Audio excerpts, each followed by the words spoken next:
Saidia, watoto wanalia. Saidia, watoto wanalia.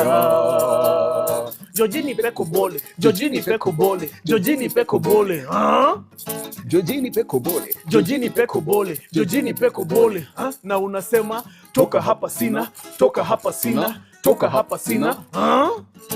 Toka hapa sina, toka hapa sina, toka hapa sina. Saidia, watoto wanalia. Saidia, watoto wanalia. Georgine Peko Bole, Georgine Peko Bole, Georgine Peko Bole. Georgine Peko Bole, Georgine Peko Bole, Georgine Peko Bole. Na unasema toka hapa sina, toka hapa sina, toka hapa sina. Toka hapa sina, toka hapa sina, toka hapa sina. Nisaidie madhe, nisaidie madhe, nisaidie madhe. Nisaidie madhe, nisaidie madhe, nisaidie madhe. Na unasema toka hapa sina, toka hapa sina, toka hapa sina. Toka hapa sina, toka hapa sina, toka hapa sina.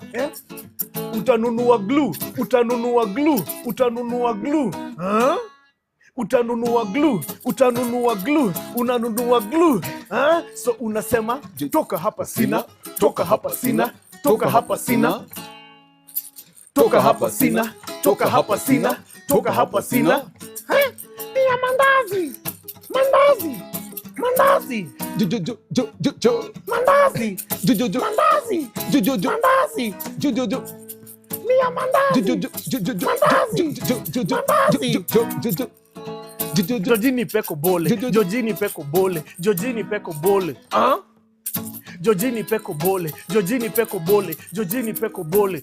Na unasema toka hapa sina, toka hapa sina, toka hapa sina. Toka hapa sina, toka hapa sina, toka hapa sina. Conversation. Yeah. Kuna responsibility kusaidia watu yako kwa streets. Juu watu yako kwa streets ni watu kama wale tuko nao home. Wako na needs, wako na fears, wako na ambitions. Na feel ni kama society imewa neglect. So, mtu yaki kuuliza do kwa streets, usimwambie kitu kama toka hapa sina, toka hapa sina, toka hapa sina. Toka hapa sina, toka hapa sina, toka hapa sina. Georgine Peko Bole. Bole. Bole. Hey, Kelly.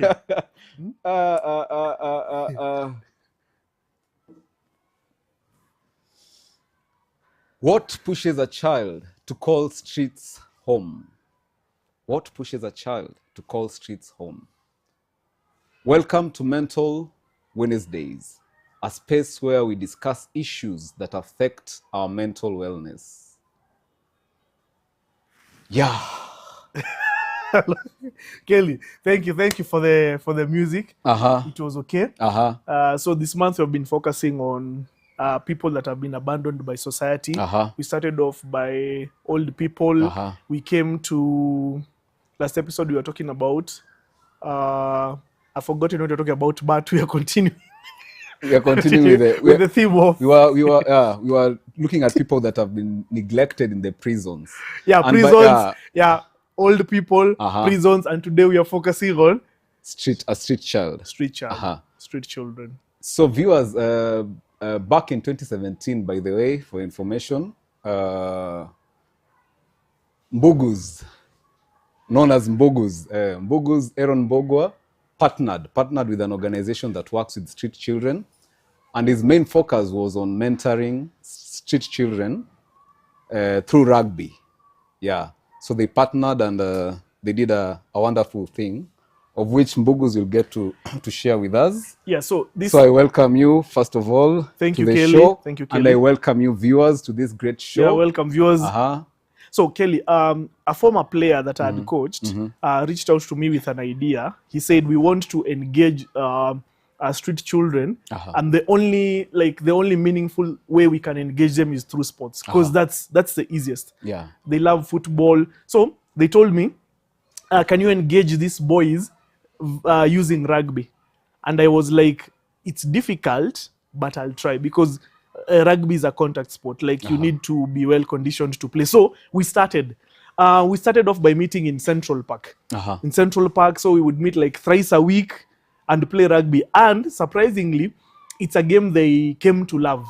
They came to love, and the numbers were overwhelming, because now they would tell each other they have rugby at Central Park. Yeah. So street kids from all over Nairobi would come and participate in the program. And I can tell you, when I was coaching them, for a minute you almost forget that they are street kids, because they are like any other normal person. They were disciplined, they elected their own captain, they knew the rules of the game, they played fair, everything was okay with them.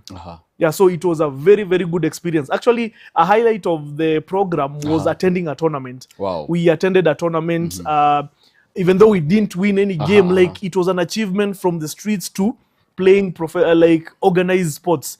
So it was like a big win for them. We went all the way to Thika for a 2-day rugby sevens tournament. Yeah, and it was okay. I think they enjoyed. But now, with time, given the nature of street life, like one thing you should know, like street kids are very transitionary. Like, they move. Like, you would find a street kid on, like, maybe let's say Kimathi Street, and then like when opportunities go down, they move to another street. When the opportunities become like scarce and the environment is hostile in Nairobi, you'll hear they moved to Mombasa, or they moved elsewhere, or surprisingly, they went back home. That was the surprising thing. You like ask, where did Kelly go? Kelly decided to go and reconcile with the father. Wow. And then that's end. So that's how the program like ended. Yeah, but it was a very good program. It was a very good program. Yeah. So viewers, would like to get into the conversation, the topic of the day: what pushes a child to call streets home? Yeah, Aaron Bugu has shared a very encouraging story. Yeah, at true. least getting to bond with the children, with these children. So in your time with them, did you ever find a way to bond, and perhaps some of them told you why they are on the streets during that session with them? Like, the reasons were varied. And the most surprising thing, Kelly, is it's not the obvious reasons. Because like, when you ask someone why are there, why do we have street kids, they'll give you the obvious reason. They don't have parents. The funny thing is, most of these kids have parents. Most of these kids know, my father lives in Muranga, my mother lives here, my father works here. So like, we ought to look at it differently. It's not an issue of these kids are orphans. It has more to do with the home situation. And most of them were like, simply, I had an argument with my father, and in my teenage thinking, I decided the best option was to leave. And so I came to the streets. And then there's also the issue of peer pressure.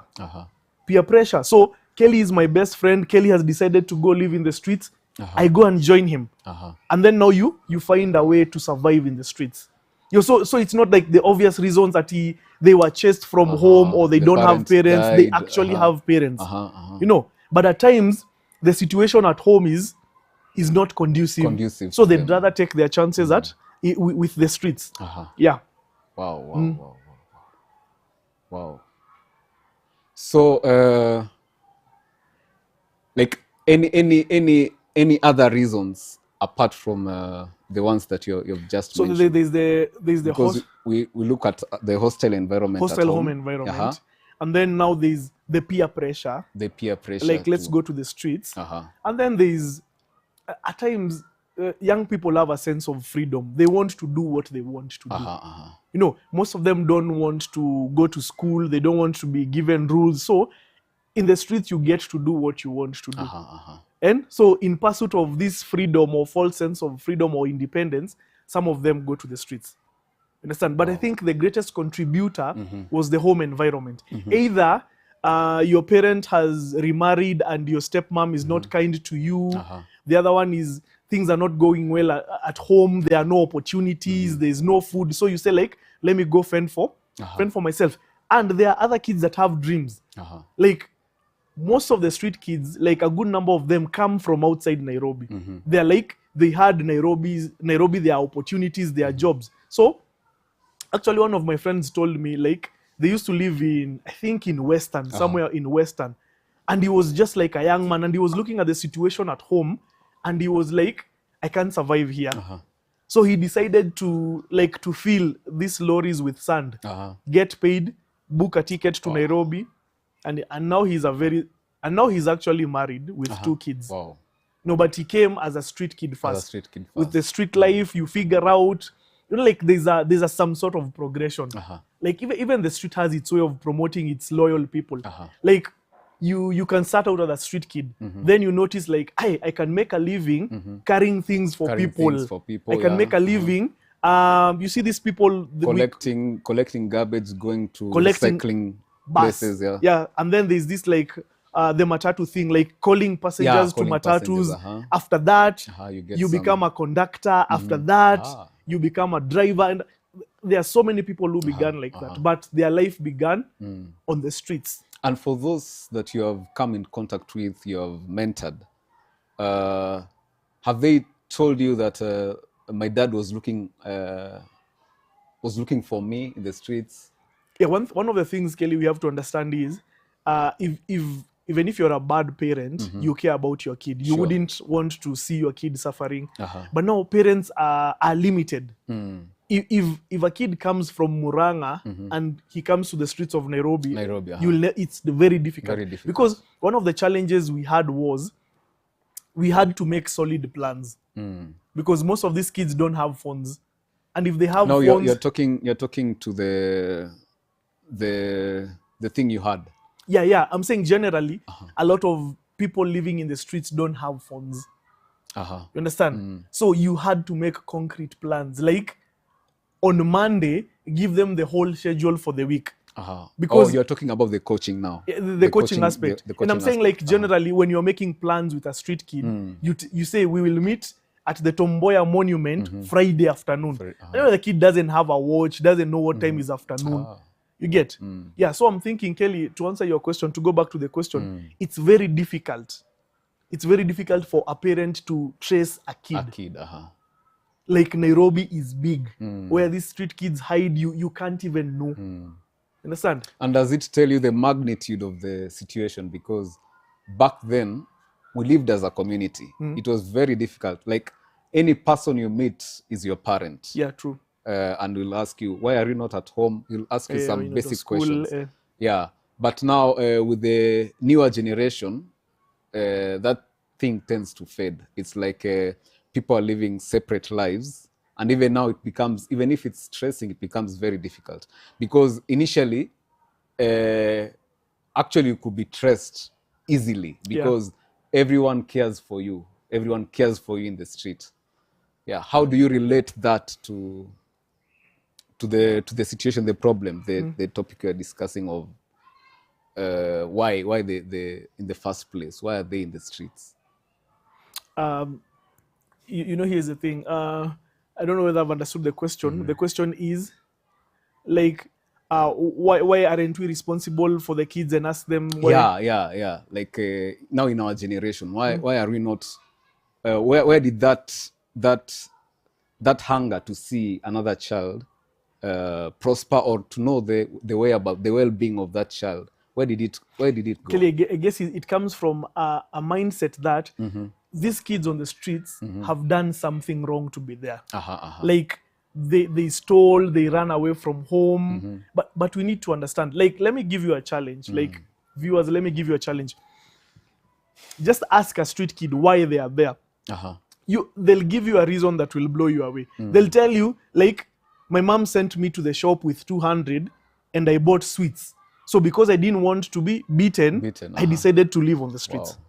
So that showcases a hostile environment that the kid has Yeah, decided. no, no. At times, like how kids think. Uh-huh. How kids think, they think they'll be punished, so Sure. they choose to run away. And the truth is, there are so many parents that are looking for their children that are in the streets. But I think also that showcases, because if a child, for sure, if a child feels scared to be himself or herself, Yeah. it means there's a problem. There's a problem at home. And the most interesting thing that people don't realize is we have the street life. We have this, and street children get another family, a better family, people who love and appreciate them on the streets. Because, Kelly, to some extent, street life has to be like viable for people to stay there. So someone will argue, I'd rather be on the streets with my 4 friends than be at home where I'm maybe mistreated. I'm not given food, I'm overworked, I'm not going to school, I'm made to work. So I'd rather go to the streets and find a better life for myself. So like, you see like street kids, they have those cliques. They're so tight. Yeah, so that's one of the things, like people underestimate that even this life on the street, we have families, we have friendships. Actually, street kids fall in love with each other. Like, life is happening on the streets as much as it is happening at home. Sure. Yeah. For viewers joining in, we are talking about what makes children go and live in the streets. And now we are talking about some of the reasons. So we are live at IR Studio. This is your place where you do your magic. You are a content creator. Come to this place and make magic, make your vision happen. You desire to play a song, to showcase your talent. We have different sets that will be customized to make your vision come true. Yeah, back to our topic, Mbugus. Yeah, so when you see a child, when you see a street child, underneath, from a surface level, just by observing, you'll see he has dirty clothes, he or she's begging, but underneath, there's a whole world of emotional and mental struggles that this child is facing. Perhaps we can shed some light on some of the mental challenges. I know, having contacted them and having mentored them, you have gotten to see some of these challenges. Actually, for instance, for me, I can share loneliness. Loneliness is a big thing, because they feel left out. They feel left out in the streets. Yeah, and when you see other people dressed better, eating in restaurants, when you see like mother, father, and child, it kind of, like, why not me? Why not me? Why can't I be part of? Why can someone hold my hand? Why Very can true. someone buy for me something? You see, Kelly, here's the thing. Me, I think somewhere where we went wrong is we added the name street in front of kid. So the moment we brand people as street kids, it makes us not care. But remove the street. Remove the street. You have the name kid. A kid is a kid. Sure. A kid is a kid. Yeah. These kids need to be loved, need to be taken care of. No, we are thinking like, what's the youngest kid you have seen on the streets? Very young, very young. Okay, now on her own or his own, or with the parent. Let's say on his own. On his own. A street kid on his own. Even like 6 years. 6 years. Yeah. Imagine 6 years you are living in the street. You can't work. Sure. So what's the only option you have? It's begging. Begging, yeah. Begging. Yeah. A 6-year-old or a kid that is under 10 years old can't work. So they either have to beg, and the other option is worse, steal. Steal, yeah. So as to survive. So I want you to imagine of your own child at home. If you took that child onto the streets, those are the options. You can either beg or steal. And nowadays, people are not so receptive towards these kids. Sure. You see, as we were actually, saying, there's stigma. That's stigmatize like the kids. Stigma. I remember a time I was with a friend, and we decided, hey, boys, let's go in the hotel and just snack. But the manager came and said these children cannot be here. Buy for them food, let them eat from outside. True. Yeah. What does like for the kid? It was really a tough moment that we also felt, why should we be here? Yeah. Like these people have offered to buy for us, but we can't be allowed to enter. We must eat from outside. Yeah. That's discrimination. And the person who did that, I'm sure they have their own kids at home. Sure.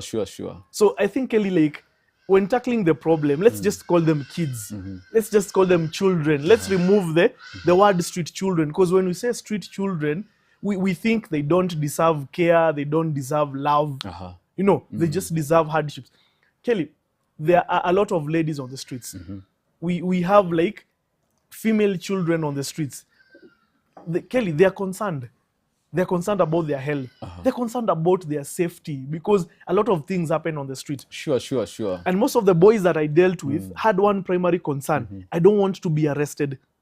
Very true. I don't want to be arrested. Why? Because at that point, the city council never allowed them to sleep at certain places. Yeah. You get? So they were saying like, we can no longer sleep under a certain hotel. We must sleep elsewhere. Kelly, do you know like... And that's why I've been wondering, where are they during the day? Because at night it's when... Yeah, they're absent during the day because the city council, they get arrested. And when a street kid gets arrested, no one will know. Very true. No one will know. So there's a possibility you will be in the cell for a very long time. Unless now the police feel like sorry for you and then they tell you to go. So imagine... And these people, they used to tell me, the council officers used to come at night. Like at 12 midnight, where you have prepared to sleep. Like they wake you up, they arrest you. So they were like, this street is no longer safe, we can no longer... Now imagine, you have to know where you'll sleep every night. It's not determined.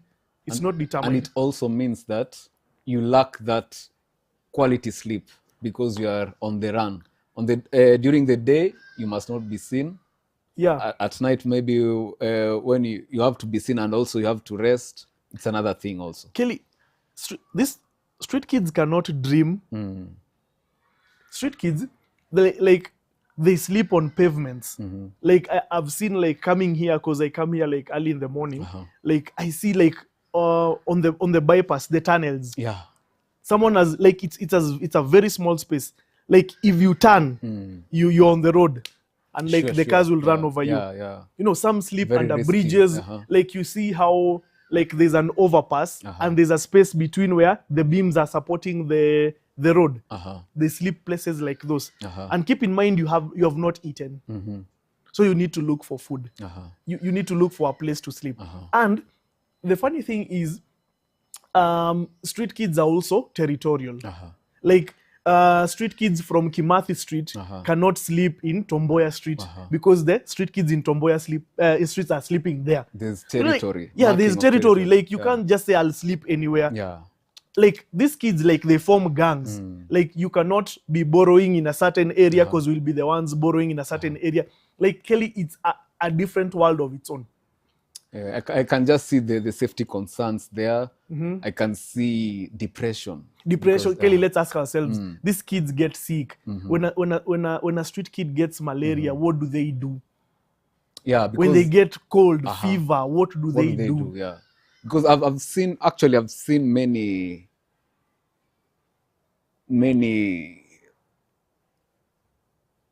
opportunities that are given.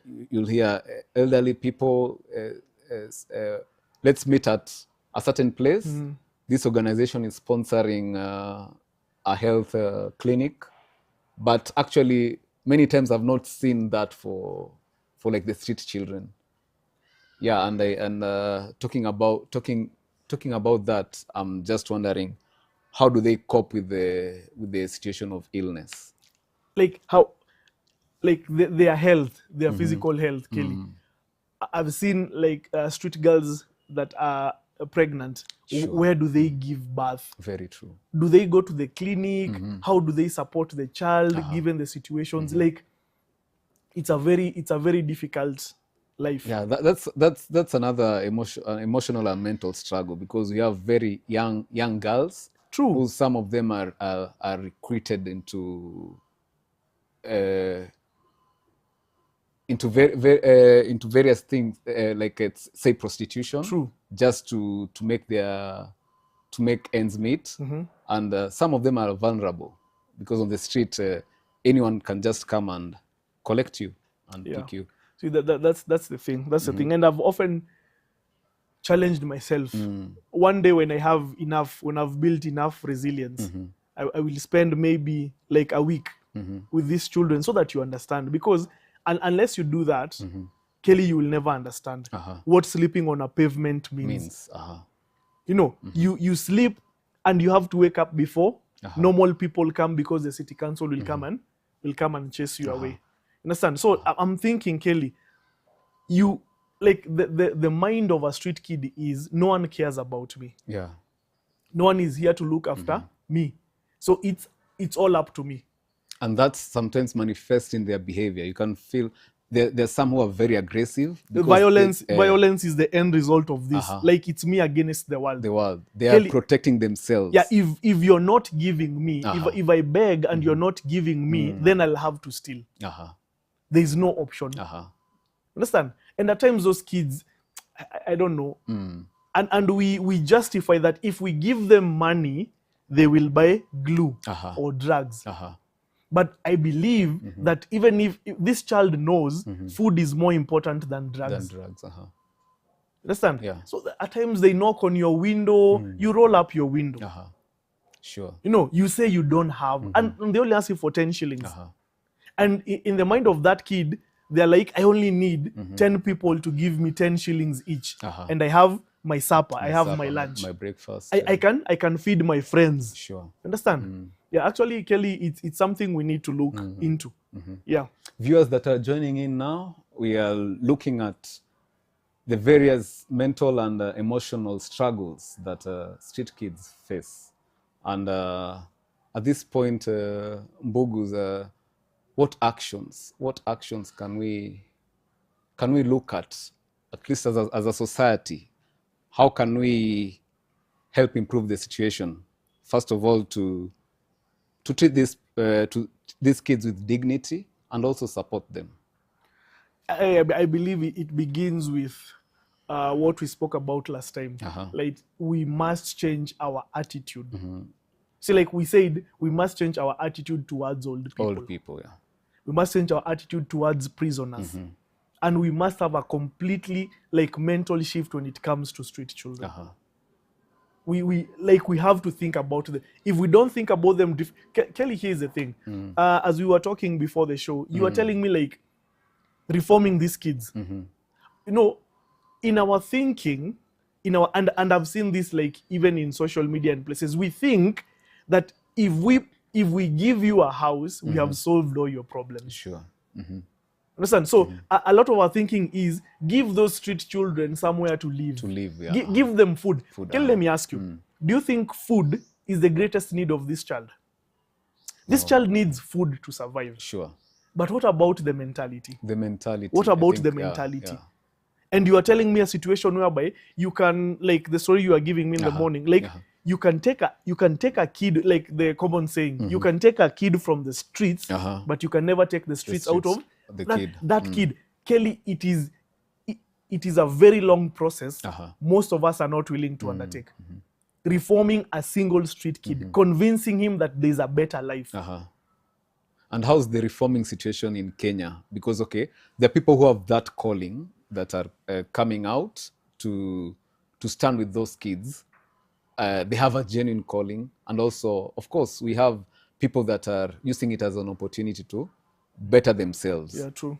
Which shows also another struggle that they have, the lack of trust, because they have been disappointed. all their life. Yeah. They have been disappointed all their life. And at times, Kelly, it's a very, very long process. It's a long process. Talking of the disappointment, can you share? Can you share that bit of the story where there was lack of trust and You know, like, everything transpired.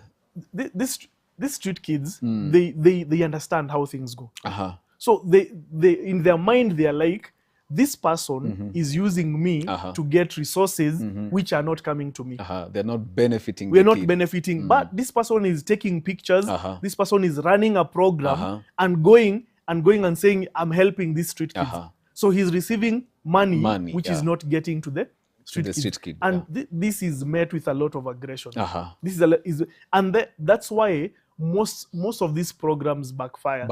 There is no transparency. There is no transparency because you feel you don't need to explain anything to them. Because looking at reforms, we are looking at having such structures that will enable such reforms. True. But now the lack of transparency, Yeah. it's killing the program just from because from the start. they start reasoning. They start reasoning. You're receiving money under the guise of helping us, and you're not even helping us. So they either decide to go. Kelly, these people are fragile. These people are very fragile. And I would rather, like, anyone who is dealing with street kids, be transparent. Sure. Just tell them, I've been given 10,000 shillings. How do you want to spend these 10,000 shillings? We want to buy clothes. We want to buy food. That's exactly what we will do. You know, don't treat them like these are people who know how to budget and think about tomorrow. If they say that's what they want to do that. And with time, you make them understand, let's not spend all this money on clothes. Let's do this, and that. Kelly, I think it's a very, very long process. So that's the thing. And that's why most people don't want to be involved with it. It's a very, very long process. From experience, mentoring them, teaching them rugby, what happened to the program? What transpired before it ended? Because I'd like the viewers to get a glimpse of that story. Those kids, when they sense there's some mistrust, they will act out. They will be very aggressive. So I remember, like, this time before the program finally ended, the street kids actually attacked the people who are helping them. Understand? It's because, like, they were like, no, we should be receiving more help, or this is not working. So, like, they had prepared, I think, a Christmas party for them. And now street kids can come in large numbers. That's one. Like, they will call each other from every street in Nairobi. They will be there. You'll be overwhelmed. So, like, there was a scuffle. Like, we can't wait online, and they started stealing. Like, they started stealing and robbing from the people who are helping them, and it was quite an experience to the people who are helping them. No, and I'm trying to imagine. If someone you are trying to help attacks you, like, you'll be, I'll never do that again. These people are ungrateful. You see, Kelly, that's the thing. Because you engaged yourself in something that was so long term, but you did not have enough fuel to go through the whole journey. So that's a challenge. Because, of course, that means that showcases the reform is a process. It can take years. And at times, the reform should be done by an expert. Very true. These are kids you should sit down with. Like, you should talk to them more than you do things for them. Understand? But there is hope, Kelly. I have seen people reform. Like my friend I was telling you about. Like, he's married right now. He has 2 kids. He was a street kid. Reform is possible, but it is something that takes time. Like, with time, they will act out. Sure. Even me, I've seen an example of a guy who was transformed into he owns now his tech place, and now also being having that capacity, he reaches out to the kids in the streets and mentors them and tries one kid at a time. True. Yeah, which is very remarkable, because I know, like, his story, the kids can relate to that story, because he himself has experienced. And it's a very tough life. If these kids tell you what they go through, I imagine it will hit you that you are very, like, privileged. Like, even if you're sleeping in, like, a mabati house, like, it's better. Because, Kelly, when you sleep out in the open, anyone can attack you. A car can lose control and come to where you are sleeping, and that's the end of it. These people are arrested. These people, get diseases. Most of these kids are not given any form of sex education. Sure. That's why, like, there are young girls outside there, they're getting pregnant. And now I'm thinking, Kelly, they are street families now. Before we are talking about street kids, now we have street families. We have someone that was born in the streets, he was raised in the streets, got married in the streets, and now the problem is now becoming generational. Yeah, like how you say my grandfather was the governor. Now someone will say my grandfather was a street kid. I am a street kid and I've given birth to street kids. So it is something, unless we stop it, it will continue evolving. Yeah, and these people deserve better. Sure. These people deserve better. Yeah. Viewers, we have been looking at key questions, discussing them about in relation to street kids. What pushes a child to leave home and go in the streets and call the streets home? And we have looked at some of the reasons, and we have also looked at some of the mental and emotional situations that transpire in them being in the streets. Now, actually, we are looking more of the action part, so that we together, you and I, us together, we can see the street children in a different approach. We can see them like just our own kids and be there for them, support them, look at them with eyes that have dignity. Yeah, Mbugus. So when it comes to action, individually, there is no difference between your child who is going to school, who is getting their needs catered for, and this kid who is on the streets. A child is a child. A child is a child. And I think there is that exclusive level where this is my child. But at the end of the day, generally a child is a child. Like you mentioned something about how the African culture was. A child belonged to the village, to the community. If you did something wrong in Kakamega town, you would be beaten there in Kakamega town. Yeah. And they'll also tell your parent, who will also correct you. You get? Yeah. So we should have that attitude. That attitude. That children are children. And Kelly, I keep on telling you, if there's a way to judge society, if we want to judge ourselves as Kenyans, let us see how we treat the weak in society. How do we treat the old people? How do we treat prisoners? How do we treat street children? How do we treat ladies on the streets? And Kelly, I think you hinted about something like that. We should talk about it. Like, at times, Kelly, mind shift is a must. Mind shift is a must. If you look, actually the first thing. Yeah, if you look at that lady, if you look at that lady in Koinange Street, as you see the game, there is no way you'll ever have anything meaningful. Very true. So like those ladies of the night, those prostitutes, those girls are. But the truth is, there's a lady who doesn't have any options in life. Sure. The only option is like sell yourself to support your children.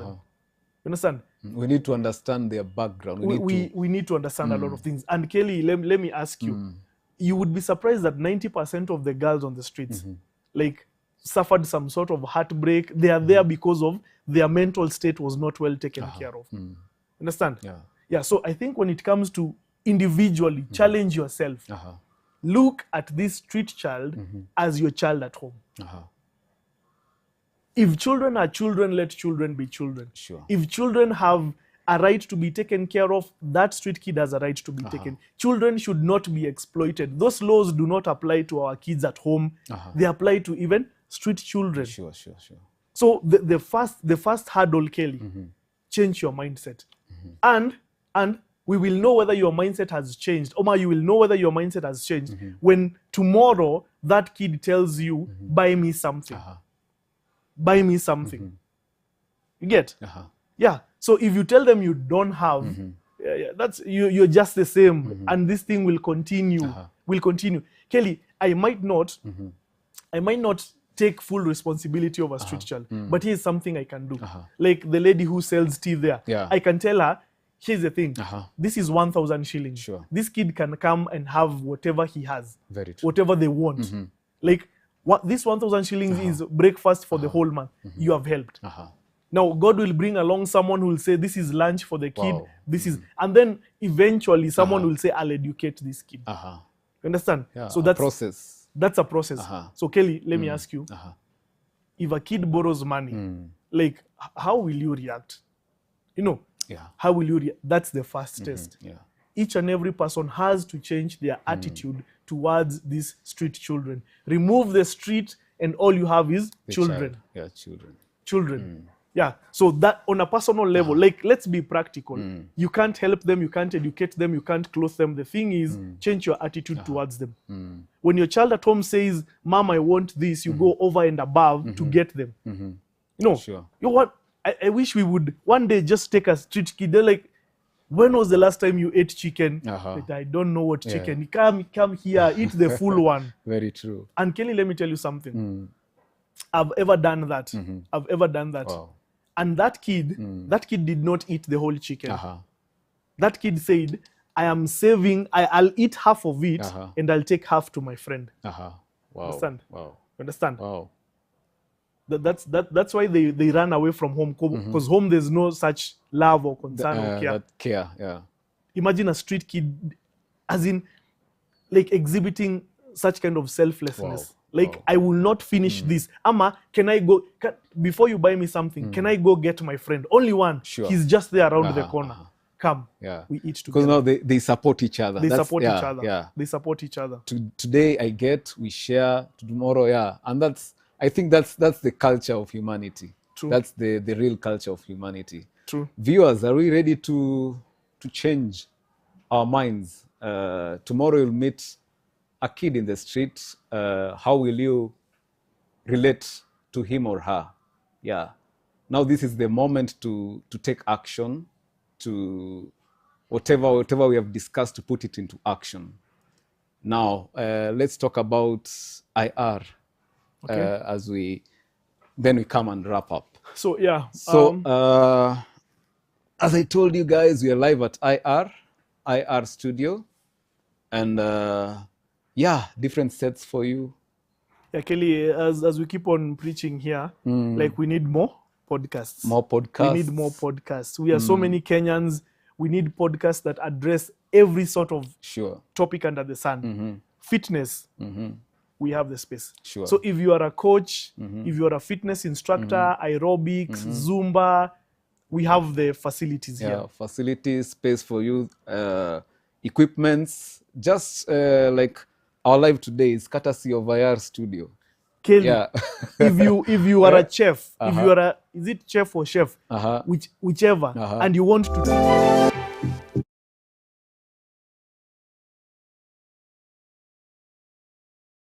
also, if you want to address serious topics like family life, politics, we have all the sets that can support what you want to do. Very true, very true. They are tailored to meet such a need. And what I like about the whole IR thing is you and I only have to be concerned about our content. Very true.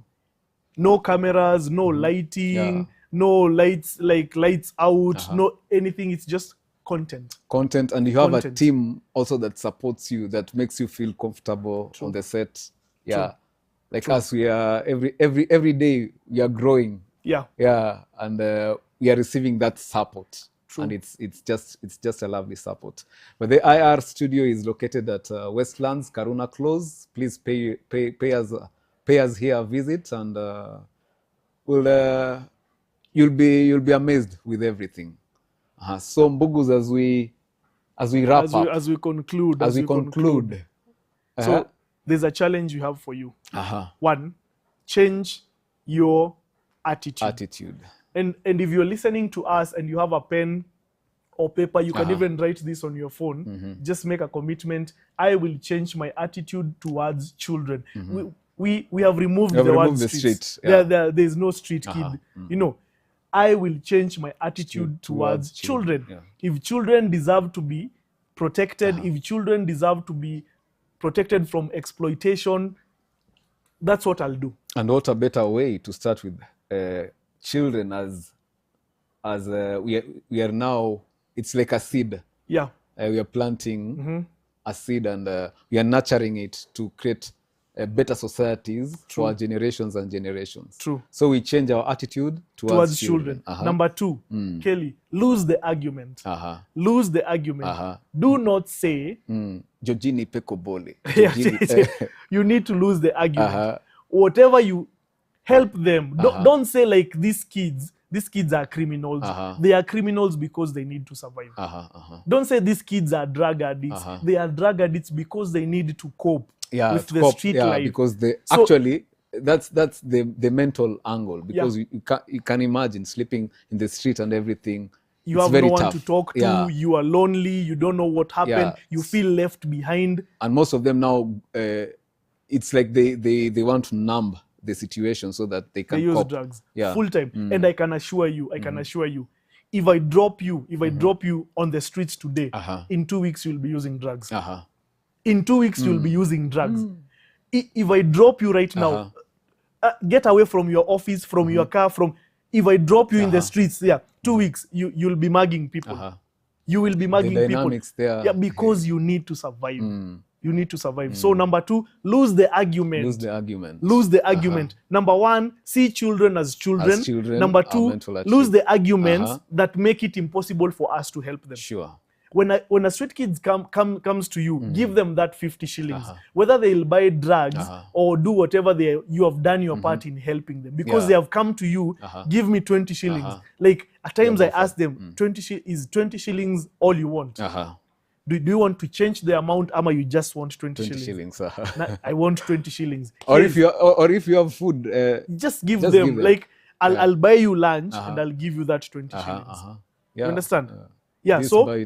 Children are children. Lose the argument. And number 3, like this is our responsibility. Sure, it's a collective responsibility. This one takes everyone.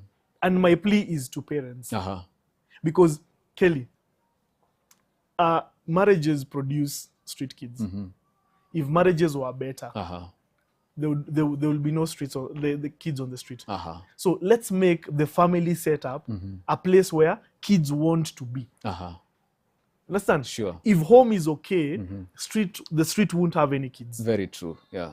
So it's a challenge, and we understand, Kelly. Like life changes. Sure. Life changes. Stepmoms, stepdads, like violence.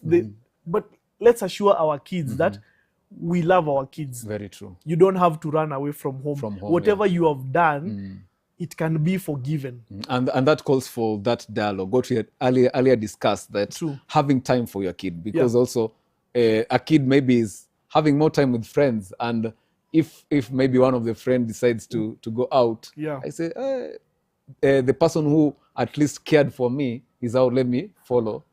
So I think, from the family level, what you're talking is very important. And if we cannot prevent all this, if we cannot change our attitude, if we cannot drop the rules, if we cannot make the family setup better, then the least we can do, let's make life on the streets a bit more comfortable. Sure. Yeah. If we cannot do any of the above, or we are maybe too lazy to do any of the above, let's make life on the streets comfortable. Why don't we educate the kids and tell them, here's the thing. This is how you protect yourself. Sure. This is how you keep warm. These are the medications you should take. In case you have fallen sick, come to this hospital.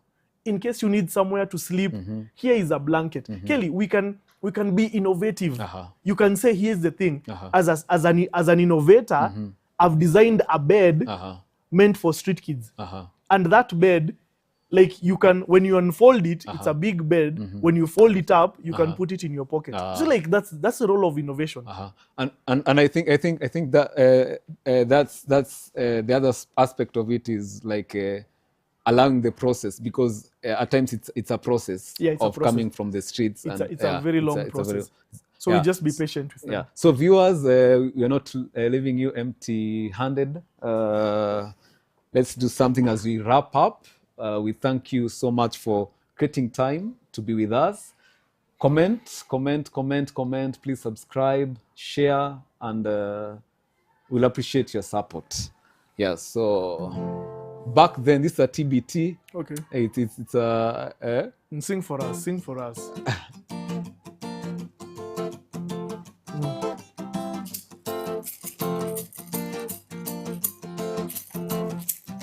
akina mama wanalia. Woi woi woi chokora. Hey. Akina mama wanalia. Woi woi woi chokora. Akina baba wanalia. Woi woi woi chokora. Akina dada wanalia. Woi woi woi chokora. Do not give them money for glue. Give them hope instead. Do not give them money for glue. Give them hope instead. Akina baba wanalia.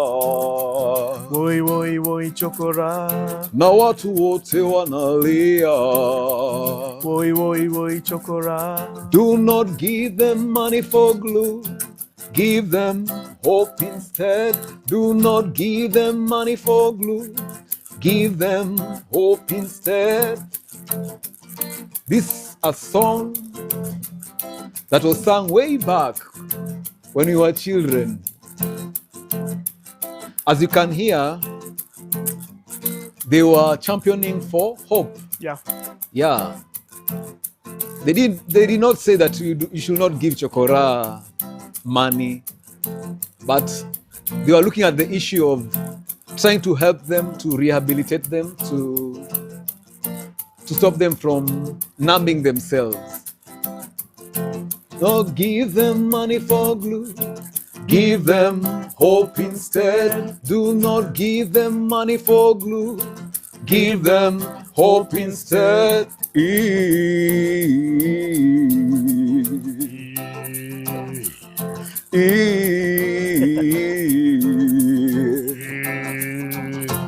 Do not give them money for glue. Give them hope instead. Do not give them money for glue. Give them hope instead. Do not give them money for glue. Give them hope instead. Akina baba wanalia. Woi woi woi chokora. Yeah, they are our kids. Yeah. Children are children. Children are children. We change our attitude first and let us know how it goes. Thank you. Thank you so much for your time.